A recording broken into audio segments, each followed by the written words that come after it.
দর্শক আসসালামু আলাইকুম। কোনোভাবে যেন মেজর ডালিমের ইস্যুটা এই মুহূর্তে মিডিয়াতে থামছে না, কারণ তিনি পুরো জাতিকে হিলে রাখছেন। এতদিন যাবৎ এই মেজর ডালিমের একটাই পরিচয় ছিল যে তিনি বঙ্গবন্ধু এবং তার যে পরিবার তাদেরকে হত্যার নৈপথ্যে একজন প্রধান কারিগর।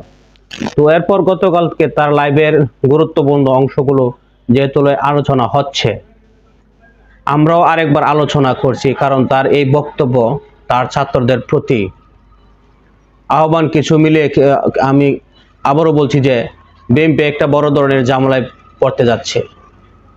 তারেক রহমান বা বেগম খালেদা জিয়ার মেজর ডালিমকে ক্ষমা করবেন কিনা এটাও সন্দেহ আছে। অ্যাডভান্সে বলতে পারি যে আপনি কিভাবে বলবেন যে কথা না কোথাও বিএনপির কাছে তো তিনি মানুষের পছন্দ ছিলেন এতদিন যাবৎ, কোথাও না কোথাও। তো এখন কেন রাতারাতি মেজর ডালিম বিএনপি তার প্রতি উল্টায় যাবে, বা ভবিষ্যতে বিএনপি ক্ষমতায় আসলেও মেজর ডালিম কিন্তু বাংলাদেশে যেতে পারবে না, তা নিয়েও সন্দেহ রয়েছে। হাত দেখিয়ে দিচ্ছি আওয়ামী লীগের সাথে মেজর ডালিমের যে দুঃসম্পর্ক বা যে খুব ঘোষ আওয়ামী লীগের যারা নেতাকর্মীরা আছেন, তো এটা এখনোই আসলে দূর হবে।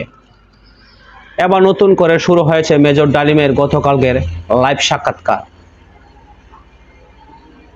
কারণ খুবই সেন্সিটিভ দুইটা কথা তিনি বইলা বসেন যে 50 বছর যাবৎ আওয়ামী লীগ কিন্তু দাবি করেছিল টেকনিক্যালি, এখন এটা প্রমাণিত সত্য হয়ে গেছে যে বঙ্গবন্ধু শেখ মুজিবুর রহমানের হত্যার পিছনে শহীদ প্রেসিডেন্ট জিয়াউর রহমান তিনি জড়িত। আওয়ামী লীগ প্রতিদিন বলতো, বিষয়টাকে সবাই হাস্যরসে নিত, আমিও কখনোই পার্সোনালি এটা বিশ্বাস করি নাই। কিন্তু মেজর ডালিম যখন গতকালকে আইসা বলেন যে জিয়া জাহাদুরী একজন ছিলেন, বাংলাদেশ স্বাধীন হওয়ার পরেই বঙ্গবন্ধু ক্ষমতা থেকে সরানো হবে, শহীদ প্রেসিডেন্ট জিয়াউর রহমানকে ক্ষমতায় আনা,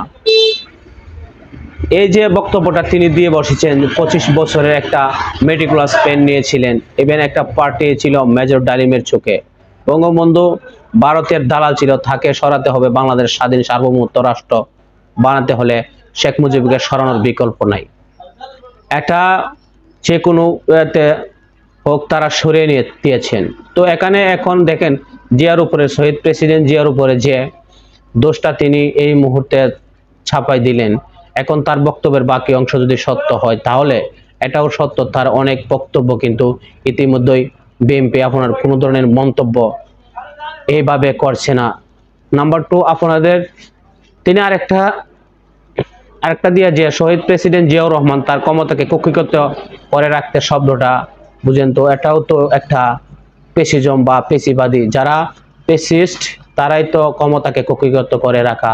তার মানে তিনি শহীদ জিয়াকে অপরপক্ষে পেশির বা পেশিজম হিসেবে কিন্তু দেখাইতে চাইছেন, যেখানে বিএনপি দাবি করছে যে পেশিবাদের পতন ঘটিয়েছিলেন শহীদ প্রেসিডেন্ট জিয়াউর রহমান। তো মেজর ডালিম সরাসরি বলেছেন জিয়া তার ক্ষমতাকে কক্ষিগত করতে সেনা পরিষদের মানে আর্মিদের মধ্যে 4500 লোককে মেরে ফেলেছিলেন। তাহলে তার এই বক্তব্য সেনাবাহিনী কি বিএনপির প্রতি আর পজিটিভ জিয়া পরিবারের প্রতি এতদিন যে পজিটিভ মেন্টালিটি ছিল, সেই মেন্টালিটিতে তারা কি ওদো আর থাকবে?